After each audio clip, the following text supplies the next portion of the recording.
All right, Shalom. First and foremost, I want to give all praise, glory, and honor unto Yahweh, Ba'ashem, Yahushai, Ba'ashem, Rakakwadash.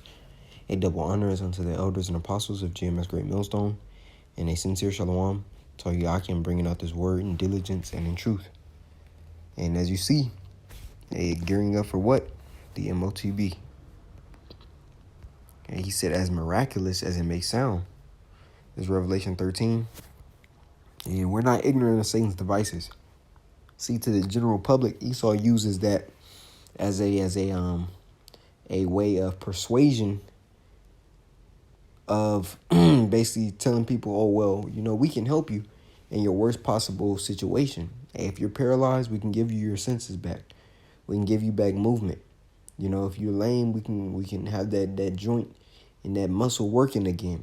If you're blind, hey, we can give you back your sight. The average person is looking at that like, oh, wow, it's amazing. Hey, devil always wants his money back. Yeah, for the ways for you to get back those senses, hey, you have to take his mark, man. Which we understand what? Hey, you received that mark, and I'm going to read it. It's Revelation 13. I'll start here at 12.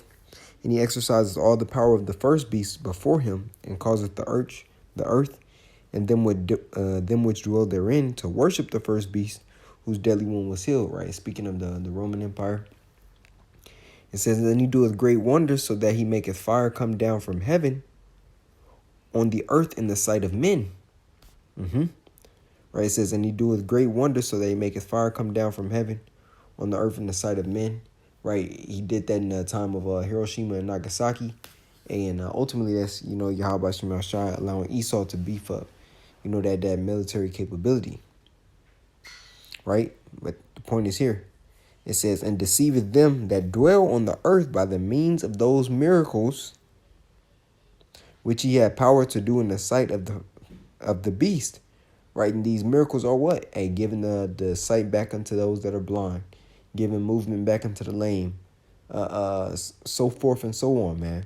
Hey, but it's spiritual because we understand Yahweh Shai did that on the right-hand side, man. You didn't have to go under the knife. You didn't need anesthesia to be healed. The scripture saying by thy faith they were healed. The man who was lame or blind from birth, the man that was lame, they were healed. The woman that was sick touched the hem of Yahweh Shai's garment and was healed. The issue of blood was healed. So forth and so on. We can go after account after account after account of men and women being healed through the spirit and power of Yahweh Shema Shai on the right-hand side, man, by their faith. Now, we understand also when Moses was in Egypt and he went to show forth the power of Yahweh Shema Shai and to talk to Pharaoh so that the Israelites, our people, will be let go.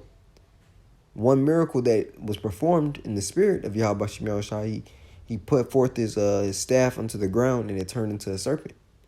And we also know that Pharaoh's magi did the same thing. That was the left-hand power versus the right-hand power. But the scripture tell you that what? That Moses' staff, or the serpent, ate Pharaoh's, man, and swallowed theirs up. Showing you forth that the right hand trumps the power of the left.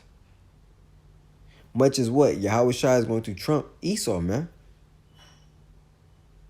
This is 14. And deceiveth them that dwell on the earth by the means of those miracles, which he had power to do in the sight of the beast, saying to them that dwell on the earth that they should make an image to the beast, which had the wound by a sword and did live.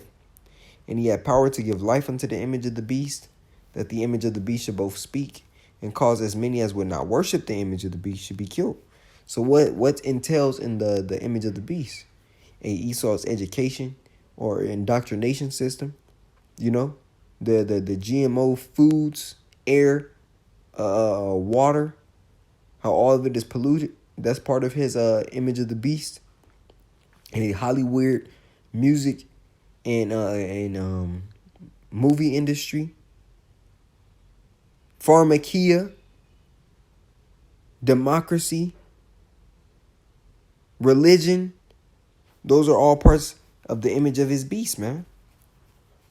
It says, and he causeth all, both small and great, rich and poor, free and bond, to receive a mark in their right hand or in their foreheads. That's a physical mark.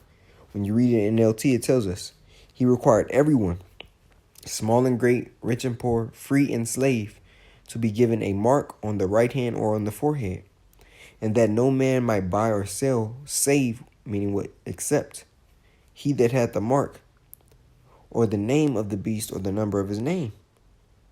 So, the only way you're going to be able to continue in this society regularly is by accepting of that mark. But the scriptures tell us Yahweh Shema Shai is going to feed his men. He's going to watch over his men, and they're going to receive salvation, man. The elect will receive that salvation.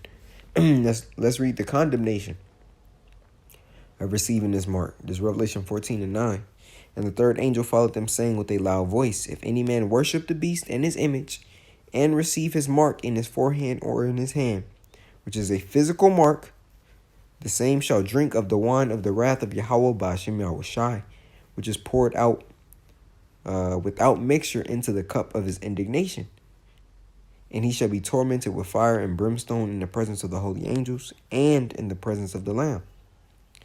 And the smoke of their torment ascended up forever and ever, and they have no rest day nor night, who worship the beast and his image, and whosoever receiveth the mark of his name. Now when you read in 10 in the NLV, it's like NLT.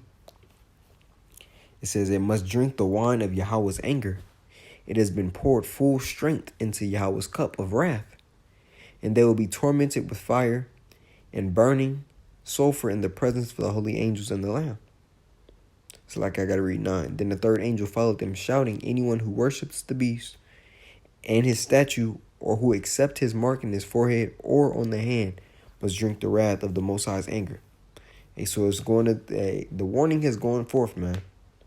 Those that receive that mark will receive condemnation. It's no ifs, ands, or buts about it. Hey, if Jake tries to make gray areas with the prophecy, it's quite plain, man.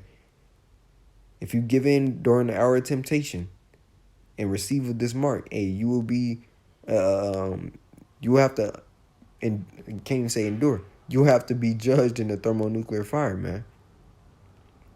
Thus saith the scriptures. So you see, hey, the Motb is much closer and closer than ever. The prophecies, as the apostles say, are popping like popcorn, man. Hey, continue to watch, continue to be prayed up, continue to fast, and do what you need to do in order to strengthen your spirit for the times that we're coming into. Because it's going to be a rough ride. Hey, but Yahweh Shema Shai is going to deliver his people, man. The elect and the 1/3. So Lord willing, with this lesson, Lord willing, it was edifying into the body. I want to give all praises, glory, and honor unto Yahweh, Ba'ashem Yahushai, Ba'ashem Harakakwadash. A double honors unto the elders and apostles of GMS Great Millstone. And a sincere shalom to all you Aki, bringing out this word in diligence and in truth. Shalom.